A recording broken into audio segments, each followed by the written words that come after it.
Gusto mo bang maranasan ang kapayapaan na nagmumula sa ating Panginoong Diyos? If you want to experience God's presence in peace in your hard times, this verse will help you. I wanna share it to you, kapatid.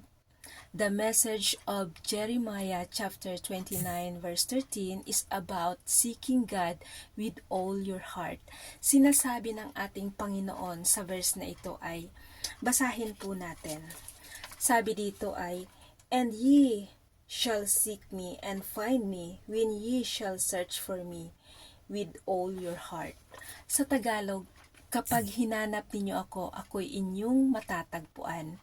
Kung buong puso ninyo akong hahanapin.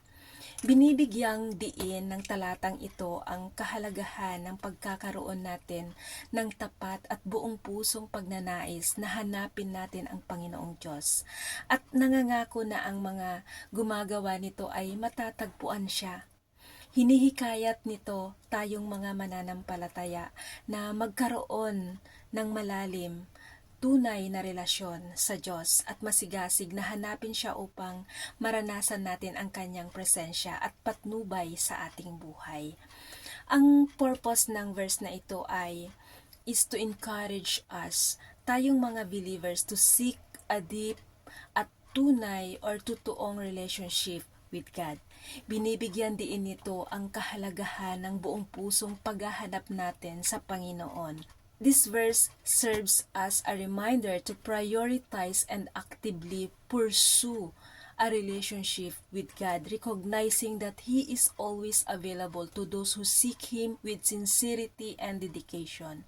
By seeking God with all your heart or wholeheartedly, we can experience His presence, guidance, and blessings in our lives.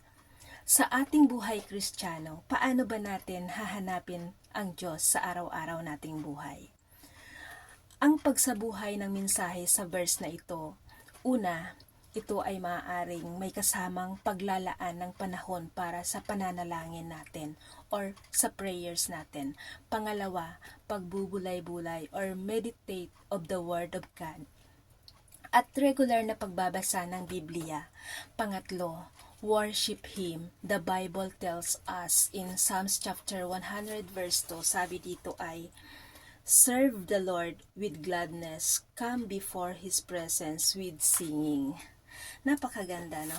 Sa paghahanap sa Diyos ng buong puso sa mga espiritual na disiplinang ito, ipinapakita natin ang ating tapat na pagnanais na palalimin ang ating kaugnayan sa Diyos. Maaaring kabilang dito ang paghahanap sa kalooban ng Diyos, sa paggawa ng desisyon, paghingi ng kanyang patnubay at karunungan sa lahat ng aspeto ng ating buhay.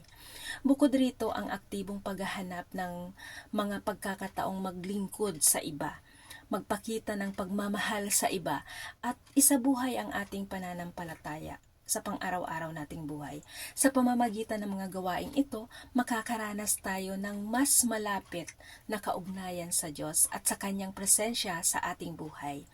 I encourage you, kapatid, seek God first with all your heart. Tiyak God will change everything in your life or our life. Let's get closer to Him. God bless you, kapatid.